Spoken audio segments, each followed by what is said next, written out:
Hey guys, welcome back to my channel. It is your girl Naika.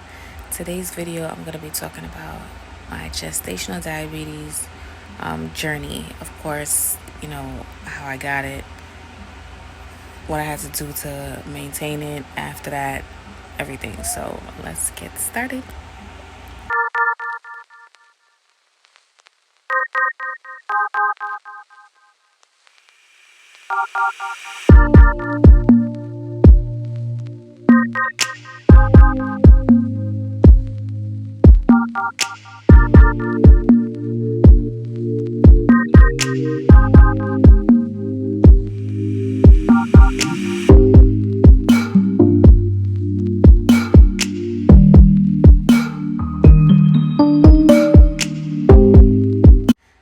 Alright guys, so gestational diabetes. Didn't think that I was going to end up getting that, but sometimes pregnancy just throws your whole body out of whack, right? So, basically, I actually did my glucose test kind of late. I did mine April 1st. I believe around that time I was 29 weeks when I did my glucose test, and that should have been done from before. But with all that was going on with terms of my cerclage and being on bed rest, everything kind of got like pushed. I think we were so more focused on me making it, to a good point. So at 29, made it to 29 weeks. Woo, great news, fantastic, everything. Went in for my glucose test, and this was the 1 hour. I got the orange drink. Tasted like orange soda. It wasn't that bad though. It was just like really sugary, but it really wasn't that bad. I know a lot of people, make it seem like this drink is like terrible, but like everybody's taste buds is different. So I'm not, discarding, how it tastes for anyone else, because at the end of the day, everybody's taste buds is different. For me, I didn't think it was that bad. But then again, I like sweet stuff. I like salty stuff. I mean, I liked anything. I didn't have a specific preference while I was pregnant in terms of like sweet or salty. So I went for the 1 hour. It was non-fasting. My threshold, if you see me looking down, is because I'm looking down at the paper, because I had to make sure I write down what was the range and what I got. So the range that it was supposed to be non-fasting was 135. It has to be less than 135. Mine was 139. So my doctor said, Naika, you failed your glucose test. I'm like, oh Lord, now you got to come back for the 3 hour. So I was like, all right, no problem. Came back for the 3 hour. And I'm thinking, okay, I'm going to pass the 3 hour. I kind of like prep myself. I really didn't go crazy when it came to the foods and stuff like that I was eating. And I kept it simple and everything like that. But I had to fast for this one. So this one I had to fast. And then what they do is they take a fasting. Then they do a 1 hour, then a 2 hour, then a 3 hour. So I was just like, all right, no problem. That's fine. The fasting range has to be a range of between 65 and 94. That was the fasting range. That one I passed. I got a 72, so it was within range. But here's the thing before I go on. With the 3 hour, you have to, you can't fail 2 or more of the ranges. So you can't fail, you're doing 4 sets of blood work, the fasting, a 1 hour, 2 and a 3 hour, and you can't fail 2 out of them, 2 or more. If you fail 2 or more, then that means that you have it.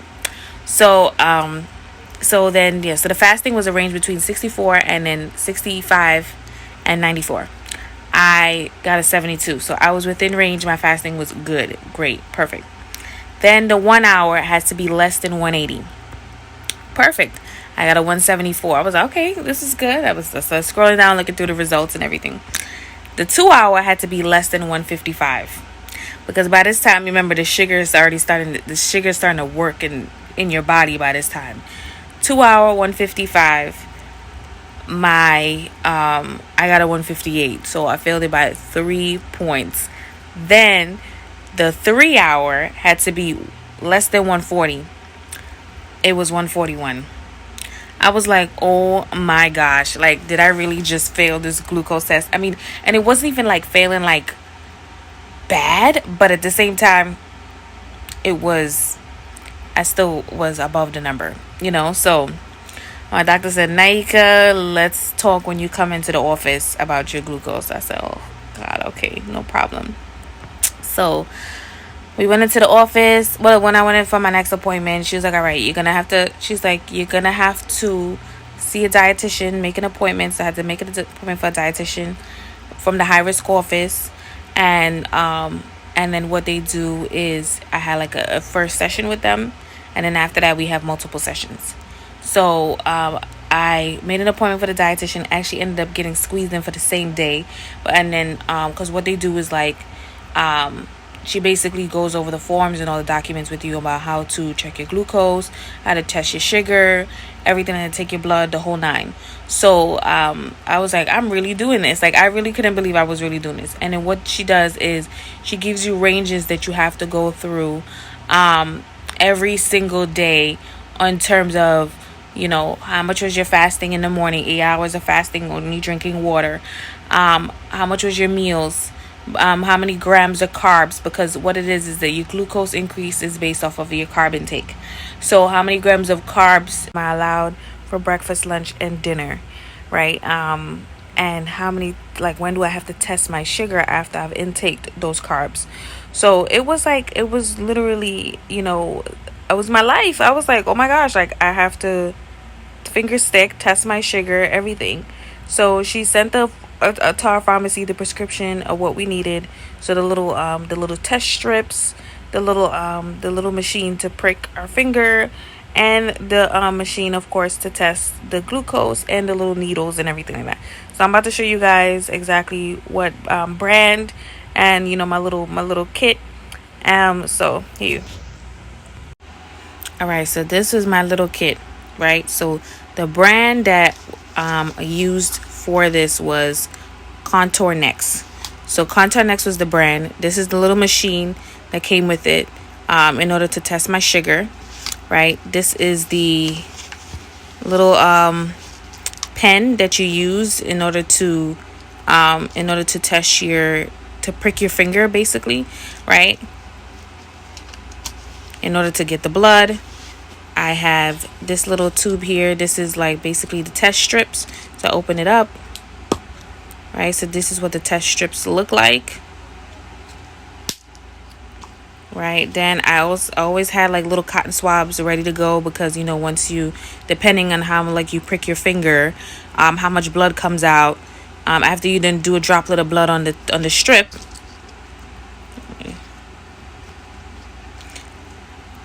I'm telling you, and I wish I recorded this.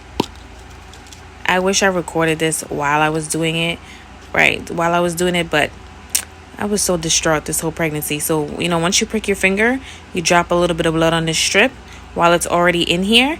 And then you, and I'm going to just show you guys quick here while it's already in here. And then I just took my little cotton pad and wiped up where the rest of the blood was. And then this is the little needle. So this little needle, right, would go into this little, this pen. These are the gauges, right, of how aggressive you want this needle to prick you. So level 1, 2, 3, 4, 5. Now she said start with a level 3.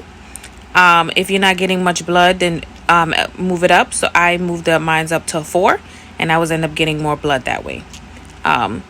So this is what. So I opened this up. This is what, I actually already have one in there. Great. So this is what it looks like. It looks like this. You squeeze it in this little socket, and then you basically rotate this little circle off. So that way the needle is exposed. Then you push it back in. I'm using one hand.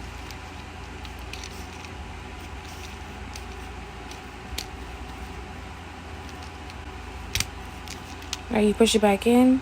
You make sure that, see this little line here? You make sure that this is to open, right? You move it over to make sure that it's sealed. Let me just bring this closer so you guys can see it.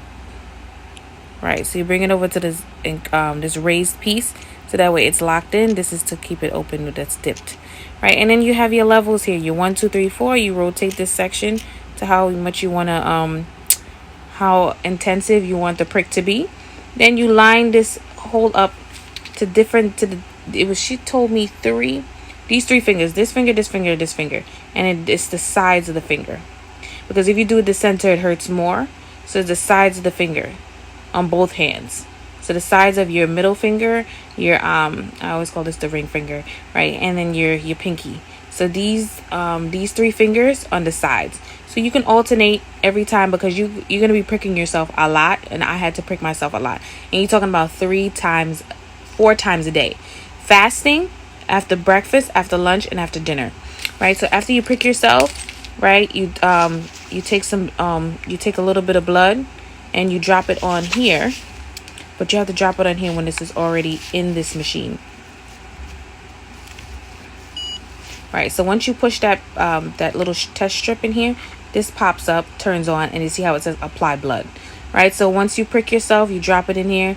The blood moves up this little test section in the middle, and then it starts to calculate your blood and how much your glucose is. So that's exactly how I had to test mine every single day, 4 times a day. Right. And then of course, so I had this already set to go. Every single day my kit was ready. It was right here, ready to go. I mean, I don't have to use it anymore. Right. And then these, of course, it's microlets. These all the test strips come in different colors, everything. So I'll have like a bunch of test strips in here, so that way test needles in here, so that way I don't have to keep going into the box over and over and over and over again. I would just have a bunch of them in here ready to go, and then I'll have my cotton swabs and always refill my cotton swabs and everything. So this is my little glucose testing kit that I had to do every single day since I failed it till I gave birth. Right, so you guys saw my little kit. How it worked every single day since I met the dietitian, I had to test myself for fasting in the morning, for breakfast, for lunch, and for dinner. So for fasting, of course, it would be overnight. It would be just drinking water, right? And that couldn't be no greater than 95. My glucose blood level when I tested it can be no greater than 95. Then my for breakfast, lunch, and dinner, my glucose level can be no more than 140. That's what I had to look out for. If it was anything that past 140, we needed to talk about it. So my first 2 weeks, they scheduled my follow-up after the initial with the setup and sending all the prescriptions and everything in. So my first 2 weeks, I tested myself. For breakfast, you can have no more than 45 grams of carbs. And for lunch and dinner, no more than 60 grams of carbs. So carbs could be bread. And literally, I got a whole chart that showed exactly what foods gave me an increase in carbs. So I had to watch everything. Like if one bagel is like 60 grams of carbs.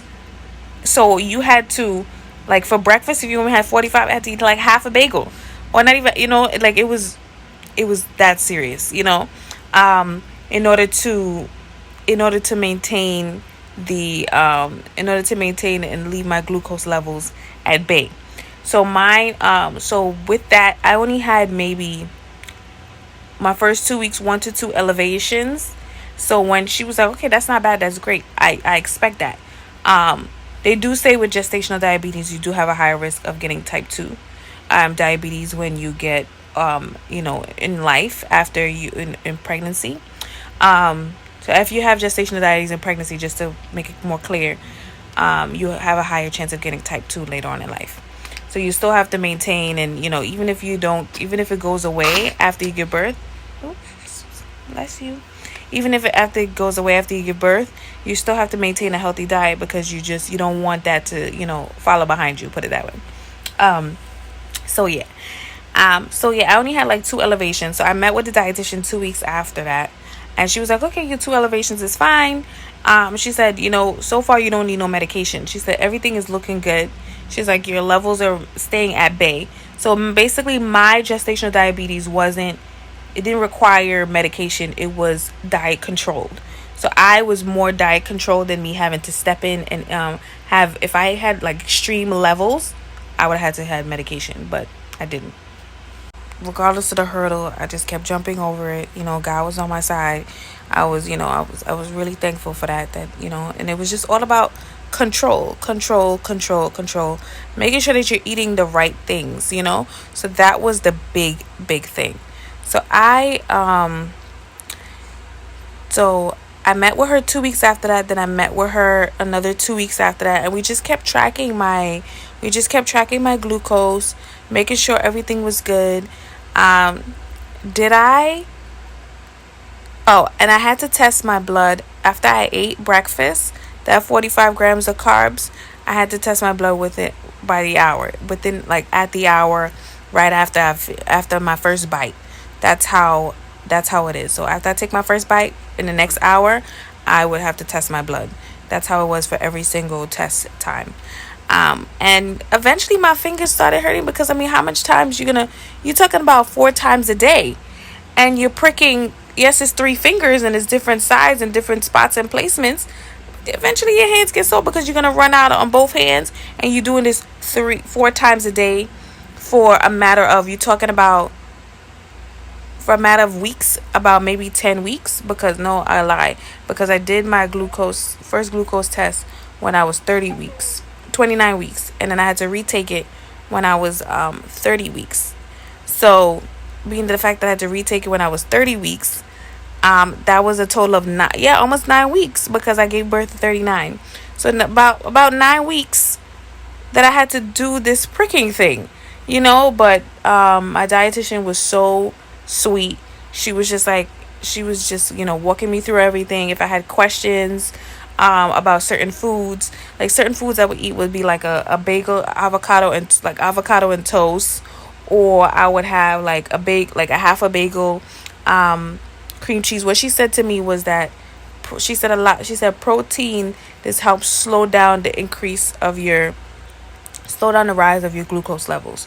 So if I had something that was high in carbs, she said, have a little strip of bacon. I was like, really? She's like, yeah, I had turkey bacon. She said, add a little more turkey bacon, because what it does, it would slow the rise of your glucose levels. And I was like, oh, interesting. So I learned a lot while going through this process, and having the gestational diabetes, and learning how to read my carb intake, watching all the labels, everything. Now I'm like, eyeballing, carbs. And so now I'm like reading my carbs and tracking it and everything, and just looking. I even have and it makes you try things that you've never tried before going through this process. I've even had what is it, yogurt ice cream, like just certain things that I was able to eat like as a snack. Like, and you're allowed to snack in between meals, and the snack carb intake was only 45 compared to like your full meal 30. Sorry, your snack intake was 30 grams compared to like your full meal of like breakfast, lunch, and dinner. And it was just it really, really, like, I opened up a lot of things for me. The whole time I was just like, praying that this doesn't continue after, I give birth.